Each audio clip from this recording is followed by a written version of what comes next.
esta tarde, por este día, Señor amado, que tú has escogido para reunirnos, para congregarnos, para cumplir tus propósitos, amado Dios. Me regocijo mucho, Señor, con tu escritura en 52:7 de Isaías. Cuán hermosos son sobre los montes los pies de los que traen nuevas, del que anuncia la paz, del que trae nuevas del bien, del que publica salvación, del que dice, oh Sión, tú, Dios, reina. Amado Padre, te damos gracias por este privilegio que nos concedes. Aquí tus siervos reunidos, Señor, en un solo pensamiento, en un solo ánimo, Señor, de darte gloria y obedecer lo que tú tienes para nosotros. Amado Padre, te agradecemos infinitamente por este gran privilegio de esta hora, de estar juntos, Señor. Esperamos lluvias de bendición de parte tuya, Señor. Tu gracia sea sobre nosotros. Gracias a las personas que están dirigiendo esta noche, las que van a compartir, encargados de alabanza, todo, Señor, bajo tu mirada y bajo tu bendición. Gracias, Padre, en el nombre del Señor Jesucristo. Amén.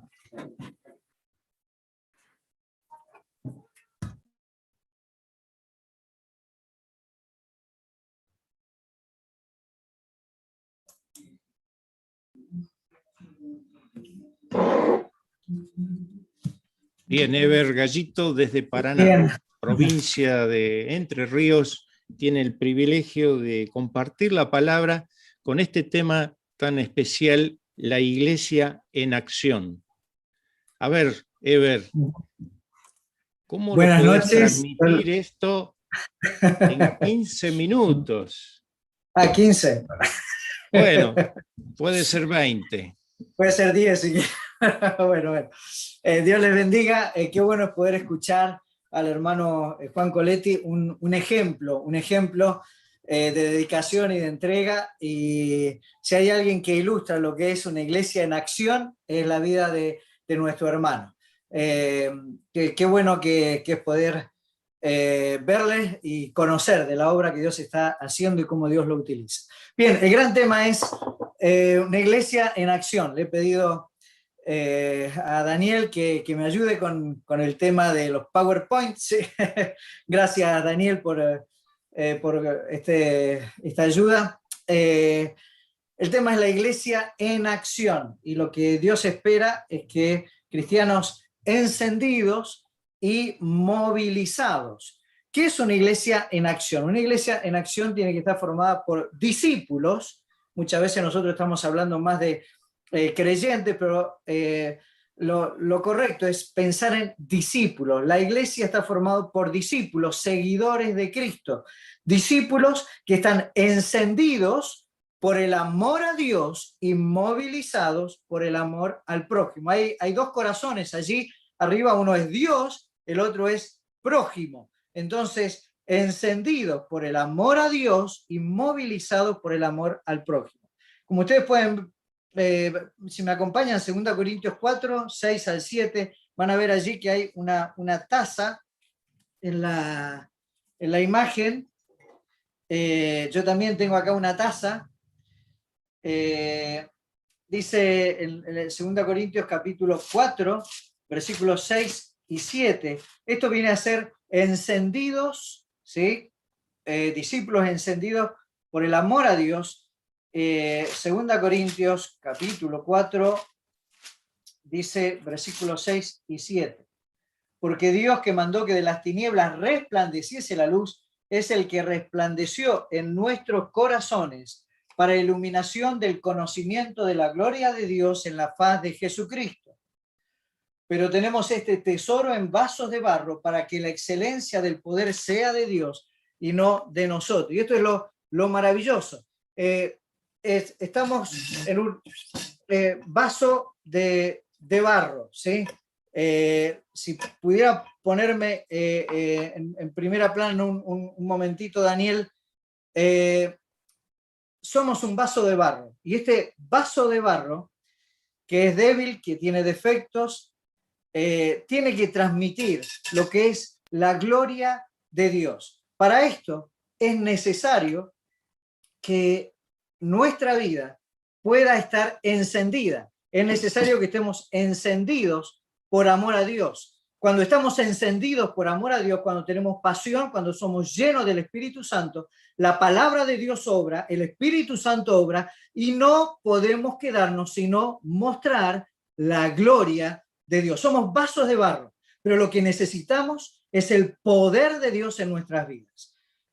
La única manera en que podemos transmitir esa gloria a aquellos que nos rodean es si estamos encendidos por amor a Dios. En la iglesia muchas veces estamos hablando y creemos que lo más importante es el amor al servicio. No, saben, es amar a Dios, amar al prójimo y hacer discípulos. Estas son las tres verdades fundamentales por las cuales el Señor nos ha creado. Tenemos que ser portadores de la gloria de Dios, pero portadores, ¿saben cómo? Vieron que ahora con el tema del COVID está el portador sintomático y el portador asintomático, ¿no es cierto?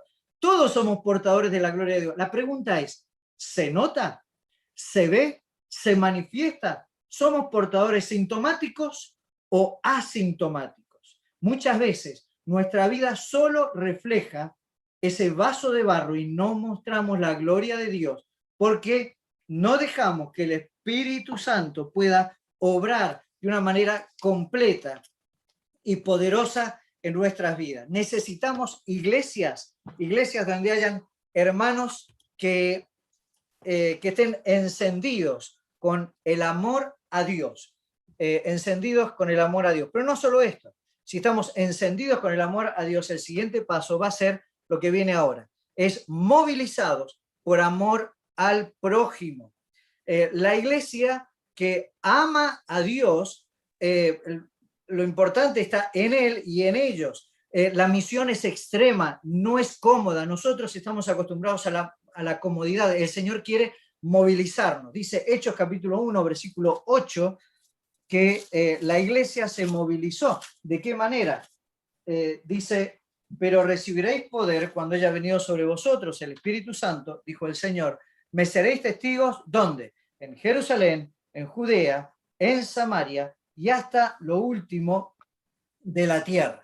O sea que la iglesia tenía que movilizarse. Y fíjense, allí está en la imagen una locomotora. La iglesia es como, me gusta pensar en la iglesia, allí en el libro de los Hechos, esta es la iglesia en acción. La iglesia en acción es la iglesia del libro de los Hechos. Y le animo, querido hermano, a mirar esa iglesia, a estudiarla. Jerusalén, Judea, Samaria y hasta lo último de la tierra. Ese es el itinerario que tenía la iglesia. Vamos a la siguiente placa, vamos a encontrarnos con que la iglesia se tiene que movilizar. ¿Hacia dónde? Miren, si lo miramos justamente como si fuera un tren que se va movilizando, ustedes van a ver allí en la parte inferior de ese mapa que es Judea. Allí el primer centro, podríamos decir, lugar, el lugar de partida es Jerusalén, ¿sí? Ahí lo vamos a marcar, fíjense, Jerusalén es de donde sale. Marque, clic, poneme el siguiente, así, ahí está, ¿ven? Ahí está, Jerusalén, fíjense, está Jerusalén.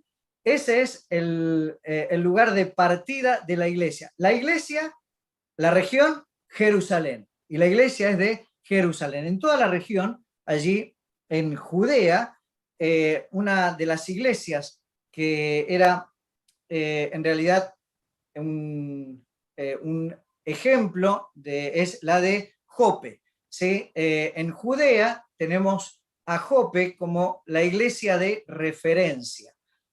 Luego tenemos Samaria, y en Samaria está Cesarea. Cesarea es la iglesia de referencia en Samaria, y la iglesia de referencia hasta lo último de la tierra es Antioquía.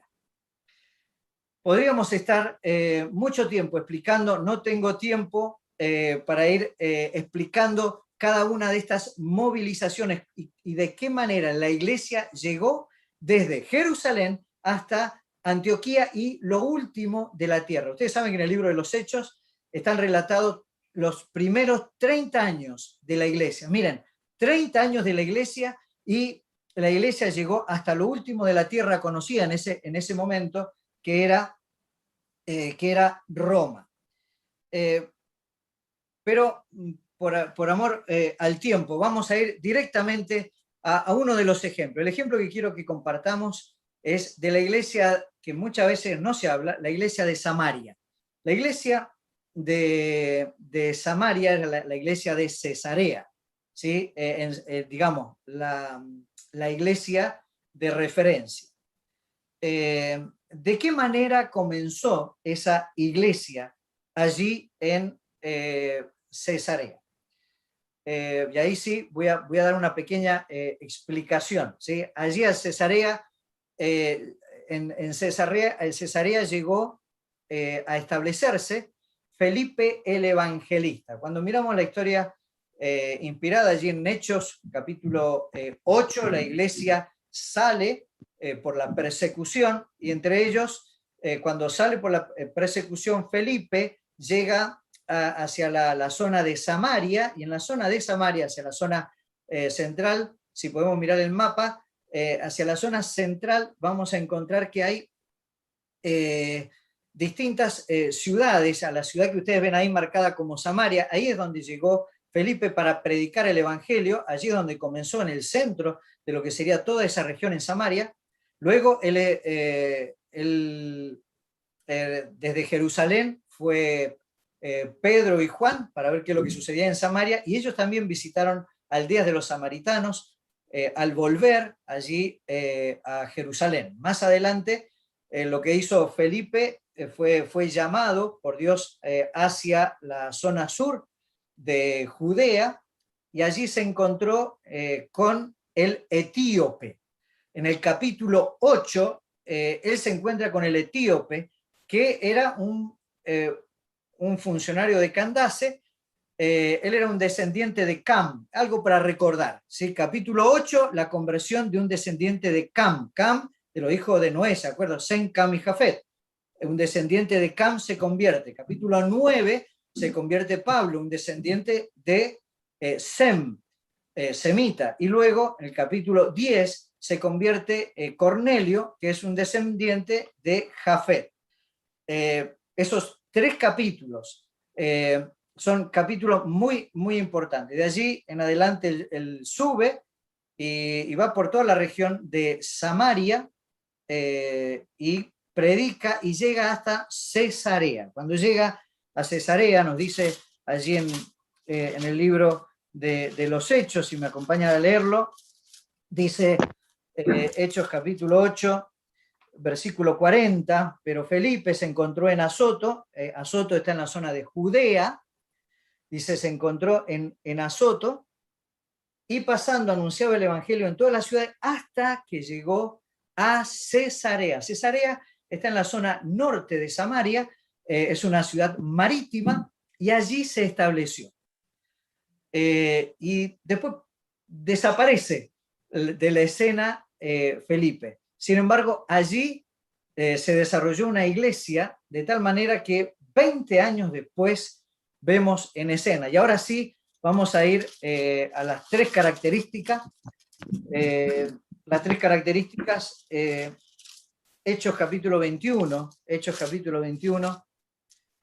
si tienen allí para buscar, por favor, del versículo 8, dice, al otro día, saliendo Pablo y los que con él estábamos, fuimos a Cesarea. Recuerden que este es un puerto, él viene de toda la zona de Europa. Dice, fuimos a Cesarea, y entrando en casa de, acá está, Felipe el Evangelista, que era uno de los 7, posamos con él. Este tenía 4 hijas doncellas que profetizaban, y permaneciendo nosotros allí algunos días, descendió de Judea un profeta llamado Agabo, quien viniendo a vernos tomó el cinto de Pablo, atándose los pies y las manos, dijo, esto dice el Espíritu Santo, así atarán los judíos en Jerusalén al varón de quien es este cinto, y lo entregarán en las manos de los gentiles. ¿Saben?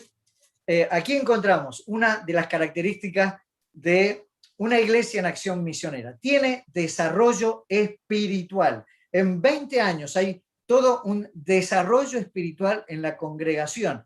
de tal manera que, como dice Efesios capítulo 4, fíjense, Efesios capítulo 4 marca los dones dentro de la iglesia. Y ustedes saben que ese encuentro fue fabuloso, porque viene a ser el primer encuentro internacional, ¿sí? De líderes y de creyentes en la zona, ¿sí? Nunca habían estado congregados de tantos lugares, y allí están reunidos en la casa de Felipe. Y fíjense lo que dice Efesios 4, 11 y 12. La función de la iglesia, ¿para qué estamos? ¿Qué es lo que tiene que hacer la iglesia? Dice, él mismo constituyó a unos apóstoles, ¿sí? ¿Y quién estaba como apóstol ahí? Pablo, en ese momento, también hablando de las misiones, profetas, ahí estaban las cuatro hijas de Felipe, y de pronto llegó Agabo. Bueno, Agabo es todo un personaje, aparece 2 veces en las escrituras, siempre le caía a Pablo cuando estaba, él llega, y yo me lo imagino a las hijas de Felipe siendo ministradas también por él, aprendiendo. Y lógicamente, evangelista. ¿Qué evangelista estaban? Ahí estaba Felipe, pastores, bueno, Timoteo y los otros maestros, ni hablar, Lucas. Fíjense, a 20 años, la iglesia se desarrolla, tiene un desarrollo espiritual. Qué importante es el desarrollo espiritual en la congregación. Y el desarrollo espiritual no se refiere a las reuniones. Muchas veces decimos, tenemos tantas reuniones, tantas actividades, pero hermano, eso no es desarrollo espiritual. El desarrollo espiritual, lo dice la Biblia, fíjense, los dones están para perfeccionar a los santos, trabajar en vidas, en relaciones, no en reuniones. Dice, para la obra del ministerio. ¿Y cuál es el ministerio? El ministerio que nos ha sido dado es el de la reconciliación. 2 Corintios, capítulo 5, versículos 20 y de 18 y 20, nos ha dejado el ministerio de la reconciliación. Lo que hacemos en la iglesia tiene que ver con él y tiene que ver con ellos. La misión es amar a Dios, amar al prójimo y hacer discípulos. Qué importante que siempre recordemos que todo lo que hagamos, el desarrollo en nuestra iglesia, tiene que ver con el desarrollo espiritual, con vidas encendidas que muestran la gloria de Dios. Pero seguimos. Lo segundo que tiene este lugar es una dinámica estratégica. Él está ubicado allí en esa región, y es una región muy importante, ya que allí hay un puerto, es una zona cosmopolita, de ahí llegan los caminos para toda Samaria. Imagínense, Felipe el Evangelista ya había estado trabajando en distintas aldeas en la zona central, y ahora también trabajaba en toda la zona de la costa, y de allí a todo el lugar, incluso estaba abierto al mundo. Por allí pasaban. De hecho, una de las cosas importantes en esa ciudad se llamaba Cesarea, porque era una ciudad dedicada al César. O sea que habían grandes monumentos para el César, adoración al César, hacían estatuas y demás, y allí se acuñaban monedas. Es muy probable que alguna de esa moneda que hayan presentado a Jesús, hablando del tributo a César, haya sido acuñada allí, justamente en Cesarea. ¿Se acuerda cuando el Señor dijo, dad a César lo que es de César y a Dios lo que es de Dios? Ahora, allí en esa ciudad, mientras el mundo adora a César, mientras está la política, mientras está la economía, mientras están las monedas con estas imágenes, estaban cristianos que tenían que transmitir otra imagen, la imagen de Cristo, portadores de la gloria de Dios, llevando de una manera estratégica el evangelio en toda la región, en la zona donde se encontraban. Nos tenemos que preguntar, mi iglesia, la congregación donde estoy, ¿por qué está ubicada donde está ubicada? ¿Por qué el Señor permitió que estuviera allí? ¿Qué pasa con las distintas familias de la iglesia? Usted, en el barrio donde se encuentra, ¿por qué está viviendo usted allí? ¿Qué le parece? ¿Por qué estás trabajando donde estás trabajando? ¿Por qué estás estudiando donde estás estudiando? Esa es la dinámica estratégica de una iglesia misionera. La iglesia misionera está formada por discípulos que se mueven, se movilizan hacia el prójimo. No solo están encendidos por el amor a Dios, sino movilizados por amor al prójimo. Te pregunto, querido hermano, hermana, ¿estás movilizado? ¿Estás movilizada? ¿A quién has alcanzado? ¿A quién estás discipulando? ¿Cómo estás trabajando para la extensión del reino de Dios? Preguntémonos, hay dos preguntas que tenemos que hacernos que son fundamentales. Una, Señor, ¿quién eres, Señor? ¿Y qué quieres que yo haga? Las preguntas del apóstol Pablo. Y vamos a la última, por favor. Y ya se me termina el tiempo antes que se me corte el reloj. Discernimiento espiritual. Hay algo que ocurrió, no lo vamos a poder leer. Por favor, les animo a que lo lean. Hechos capítulo 10. En Hechos capítulo 10 ocurre un evento fundamental para la extensión del reino de Dios y ocurre allí, justamente en Cesarea. Hay tres características que marcan el discernimiento espiritual. Primero, los planes de Dios, reconocer cuáles son los planes de Dios para nuestras vidas. En sus planes, quien quedó afuera, ese es uno de los 3 puntos, ¿sí? Planes de Dios. En sus planes, Felipe quedó afuera. Dios lo llamó a Pedro. Hubo un encuentro allí en Hechos capítulo 10, donde tenemos que Dios llama a Pedro. Ahí podemos mirar el siguiente punto. Dios llama a Pedro y lo llama para que vaya. Ahí ponemos los 3. Está bien, ponemos los 3. Lo llama para que se movilice allí a Cesarea. Esto es muy, muy importante. En Cesarea había un hombre que era Cornelio. Y nosotros decimos, ¿a quién vamos a enviarle a predicar el evangelio? Lógicamente, ¿a quién voy a enviar? En la misma ciudad y quizás a unas cuadras vivía Felipe el evangelista. Allí estaba él. Sin embargo, Dios dijo no. En los planes de Dios, el que tenía que ir era Pedro. Pedro estaba en Jope. Jope, ¿se acuerdan de Jope? Es la otra estación, es la estación de la iglesia en la zona de Judea. La iglesia de Jope es la estación de Judea. Ahí está Pedro y Dios lo llama. Y cuando lo llama, él se moviliza desde Jope hasta Samaria, 50 kilómetros. Y cuando llega allí, él llega, imagínense, Pedro, un representante de Jerusalén, con 6 discípulos de Jope, representantes de Judea. Y llegan allí de una manera cooperativa y predican. Y qué interesante, fíjense, no lo llamaron a Felipe. Y Felipe, estoy seguro que no se ofendió. Muchas veces nosotros decimos, llegan hermanos de tal lugar y van y predican y no le avisan al misionero, no dicen nada, no le una llamada, ni lo hacen partícipe. ¿Qué mejor que Felipe para predicar, para estar ahí de ayuda, de apoyo? Sin embargo, Dios decidió que no tenían que llamar a Felipe. Ellos obraron y fíjense, quedó el resultado. La pregunta es, ¿con quién se habrá congregado Cornelio, que era un romano, y toda su familia? ¿Con quién se habrá congregado? ¿Quién habrá fortalecido la vida de Cornelio? ¿Quién habrá discipulado esa vida y a su familia? Obvio, fue Felipe el evangelista.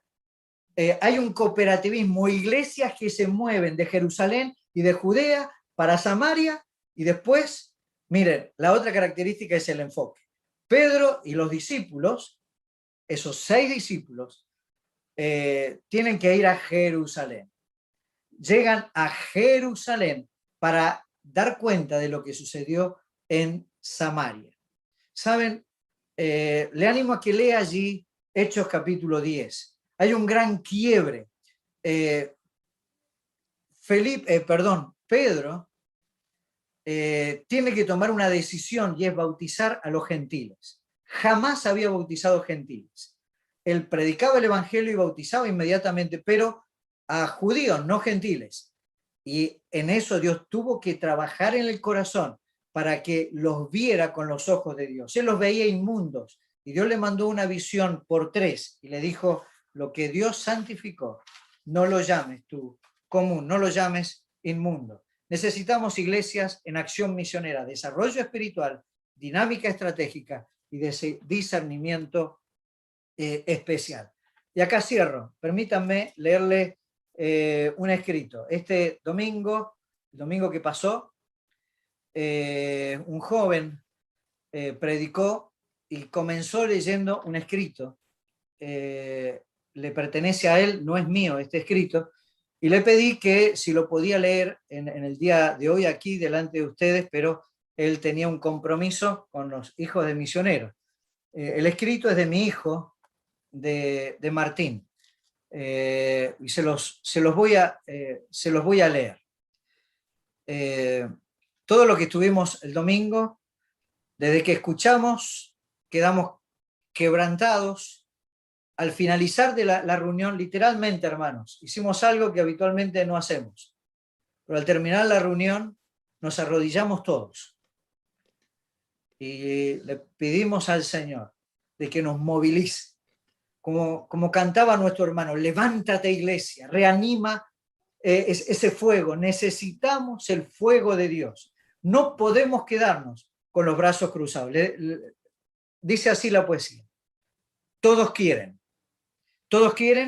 que tiemble la tierra, que se rompan las cadenas, que se abran las puertas y que nadie se mueva, que caiga fuego del cielo, que todo se consuma, que se trague hasta el agua y que no quede ni las piedras, que se venga el diluvio, que se inunde el mundo, que se ahogue lo malo y lo justo perezca. Pero Pablo y Silas nos escuchan. Elías no reprende la idolatría y Noé se olvidó del arca. Todos quieren, pero a nadie le importa. Todos quieren que se repita el milagro de los panes y los peces, que todos se llenen y sobre a montones, que ya nadie le sigue por 3 días, ya nadie depende del Mesías. Y es que a nadie le importa. Todos quieren que se cumplan las promesas. Pero en vez de salir Abraham a Canaán, Jonás una enramada prepara para ver qué pasa, y otra vez, en lugar de obediencia, hay demanda. Todos quieren ver cómo flota la cabeza del hacha, pero nadie con Eliseo trabaja. Que no falte la harina y el aceite, pero a Elías no hay quien le alimente. Todos quieren que se abra el Mar Rojo, pero el pueblo sigue en Egipto. Que salga agua de la peña, pero pegarle es más fácil que hablar. Lo que daría por ese día en que se escucha a Pablo y Silas respaldando sus canciones y oraciones con acciones y no simple y vanas repeticiones. Que Elías corte con la ironía de tanta hipocresía, reprender la idolatría mientras la última moda vestía. Que Noé deje de ver en TV la novela de Moisés de una vez, que se acuerde del arca y en la historia deje su marca. Lamento ser más despectivo que apelativo, pero el ejemplo está dado. El eterno Dios ha bajado y en una cruz fue crucificado. No sé qué estamos esperando. Ya nos dio su voz de mando y el Espíritu Santo está rogando. Y nosotros aquí, esperando. Señor, gracias te damos por estos hombres de Dios que nos dejan tu ejemplo, que se mueven, que ven sus debilidades, que son y se muestran como vasos de barro, pero muestran la gloria de Dios y no se quedan quietos, sino que van hacia el prójimo, van hacia el perdido. Señor, ¿cuánto necesitamos de ese fuego y de esa pasión?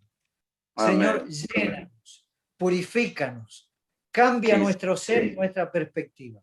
Que tu nombre sea glorificado, que tu pueblo se levante y que podamos, Señor, obedecer el llamado. Te alabamos, Señor.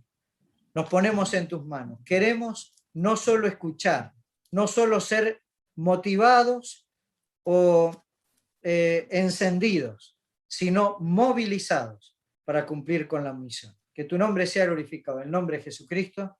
Amén. Amén.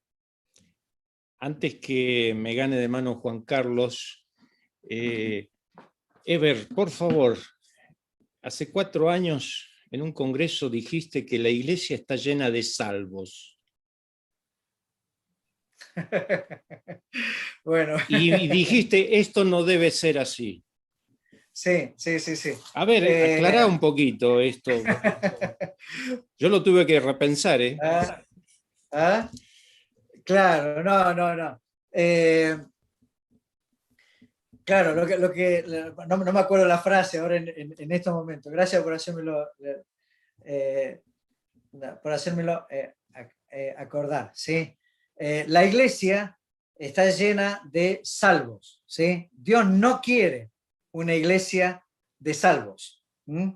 Esa iglesia que está llena de aquellos que dicen salvos, ¿sí? Muchas veces nosotros escuchamos el mensaje y decimos, qué bueno, que salga otro, ¿sí? que otro lo haga. Y muchas veces decimos, y tengo que estudiar, que tengo que hacer el mejor curso, y ¿cuál es la llave para la evangelización? Bueno, la llave es ya ve. No esperar, no esperemos ser doctores y busquemos la guía del Señor. Dios no, lo que Dios hace es aquellos que se ponen en sus manos con debilidad, Dios los capacita, ¿sí? Y los usa para su gloria. El gran dilema a veces es entre oír o ir. Ese es el tema. Muchas gracias. Con el juego de palabras, realmente qué mensajes directos.